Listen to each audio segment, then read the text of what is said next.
যখন নিজেদের ভিতরে শয়তানের ওয়াসওয়াসা পড়ে, তখন আমাদের ভিতরে অহংকার বাঁধে, দেমাক বাঁধে।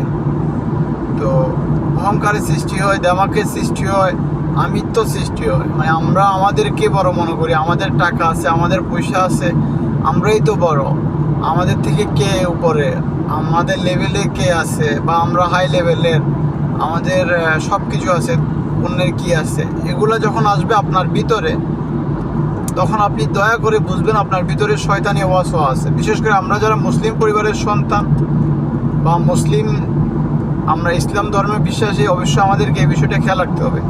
তখন আপনার দেমাগ বেড়ে যাবে, আপনার অহংকার বেড়ে যাবে, তখনই আপনার ভিতরে শয়তানি ওয়াসওয়াসা অতি বেশি প্রবণ দেখা যাবে। তো তখন আপনি কি করবেন?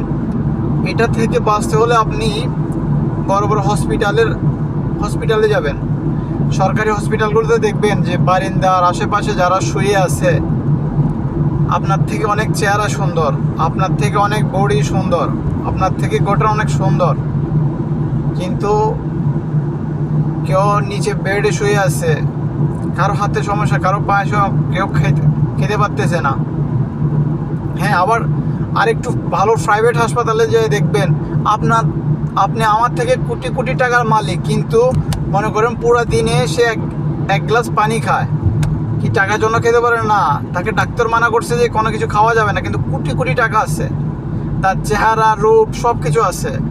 হ্যাঁ, দেখা যায় এগুলো হয়। তো এগুলো দেখবেন, কারণ আপনারা হয়তো দেখেন না, তো এই জন্য বুঝেন না। তো আপনারা আর ওই যে সিনেমা দেখতে দেখতে নিজেদেরকে সিনেমার মতো করে ফেলছেন, নিজেদের জীবনকে সিনেমা গড়ে তুলতেছেন। এগুলো বাদ দেন আশা করি।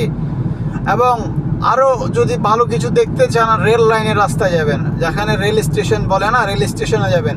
ওইখানে অনেক অনেক বেড়া মানুষ, অনেক মেয়ে, অনেক ছেলে শুয়ে আছে রাস্তার পাশে, অনেক সুন্দর সুন্দর, অনেক সুদর্শন নারী পুরুষ রেল লাইনের পাশে থাকে, কারো কোলে বাচ্চাও থাকে। তাদের দিকে তাকাবেন, তাদের জীবন দেখবেন। হ্যাঁ, তাহলে কিছুটা অহংকার কমবে। মানুষ কয়েকদিনের জন্য, কিছু দিনের জন্য, কিছু সময়ের জন্য আমাদের, তো এখানে এই সামান্য কিছু নিয়ে এত অহংকার, এত দেমাক, এগুলো বাদ দেন, মাথা থেকে বের করে ফেলেন। এত দেমাক ভালো না। আরে দেমাক, অহংকার আল্লাহর জন্য, এগুলা করবেন না, এগুলা করে ধ্বংস হয়ে যাবেন।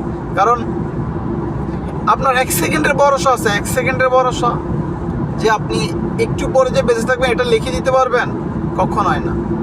তো কথাগুলো অনেক ভালো কিছু কথা বলা চেষ্টা করছি।